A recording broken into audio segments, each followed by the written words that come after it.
Assalamualaikum warahmatullahi wabarakatuh. Bersama Bu Guru Nurjana Tamil, kita akan mempelajari materi kita sifat koligatif larutan. Tujuan pembelajaran kita hari ini, yang pertama, kalian bisa menjelaskan pengertian sifat koligatif larutan, dan yang kedua adalah kalian mampu menghitung penurunan tekanan uap jenuh. Pernahkah kalian memperhatikan ketika memasak air mendidih? Pernahkah kalian mengukur berapa suhu air ketika mendidih? Dan pernahkah kalian menambahkan zat atau misalnya gula ke dalam air yang mendidih? Ya, itu semua adalah fenomena sifat koligatif larutan dalam kehidupan sehari-hari. Sifat koligatif larutan adalah sifat larutan yang ditentukan oleh banyaknya zat yang terlarut atau konsentrasi zat terlarut. Apabila suatu pelarut ditambahkan sedikit zat terlarut, maka akan diperoleh suatu larutan yang mengalami fenomena sifat koligatif larutan seperti penurunan tekanan uap jenuh, kenaikan titik didih, penurunan titik beku, dan tekanan osmosis. Pertemuan kali ini Bu Guru akan membahas tentang penurunan tekanan uap jenuh. Bisa kalian lihat di layar bahwa makin besar tekanan uap suatu cairan, maka makin mudah molekul-molekul cairan itu berubah menjadi uap. Ya, sehingga penambahan suatu zat ke dalam zat cair menyebabkan penurunan tekanan uapnya. Kemudian, zat terlarut mengurangi bagian atau fraksi dari pelarut, sehingga kecepatan penguapan berkurang. Coba perhatikan gambar berikut. Di depan kalian sudah ada dua gambar, yakni gambar A dan gambar B. Pada kedua gambar, partikel-partikel berwarna putih disebut zat pelarut dan partikel-partikel atau bulatan-bulatan berwarna hitam disebut zat terlarut. Dari gambar ini, kalian bisa melihat bahwa gambar A hanya berisi cairan saja atau pelarut murni, dan gambar B berisi zat pelarut dan zat terlarut yang biasa disebut dengan larutan. Gambar A adalah peristiwa penguapan zat cair dalam ruang tertutup sampai mencapai kesetimbangan antara laju penguapan dan laju pengembunan. Perhatikan gambar A.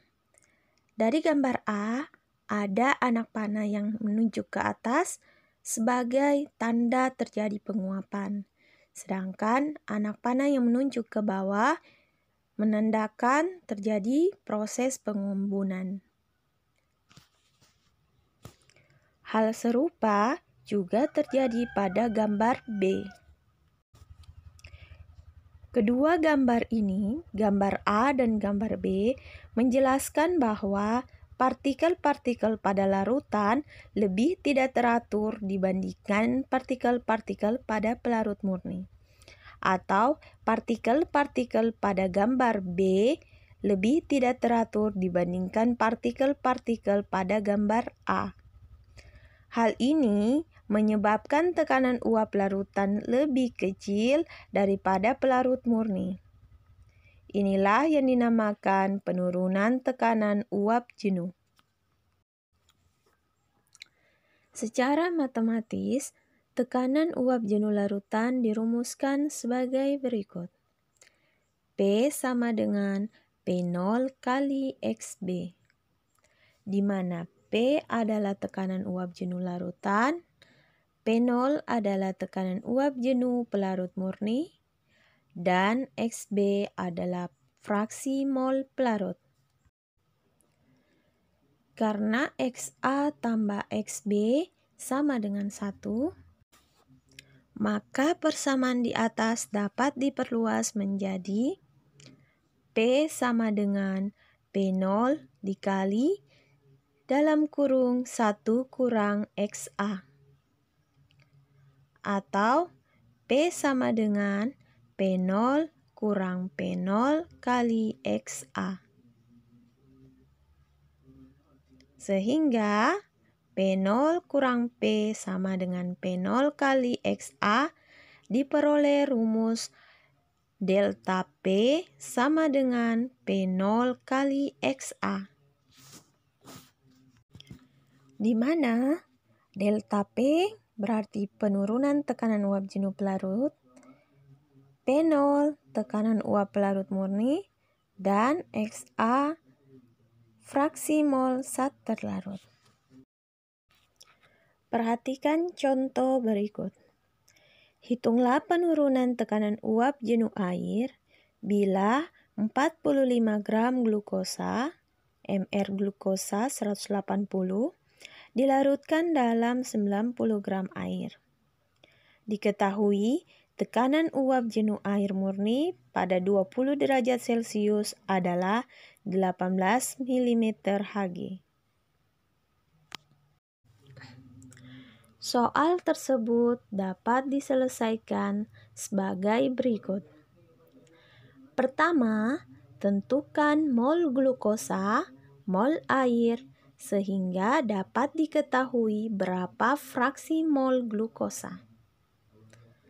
Mol glukosa sama dengan gram per mR glukosa atau 45 gram per 180 sama dengan 0,25 mol.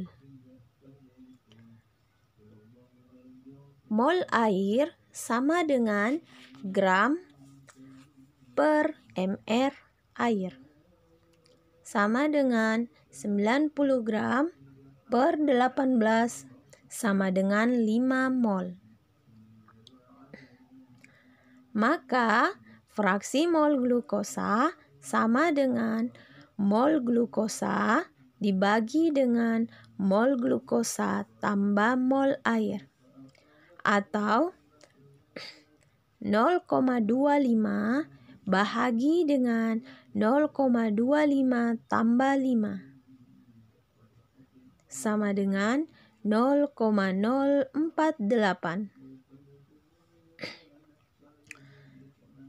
Penurunan tekanan uap jenuh air atau delta P sama dengan P0 kali XA sama dengan 18 kali 0,048 atau sama dengan 0,864 mm Hg.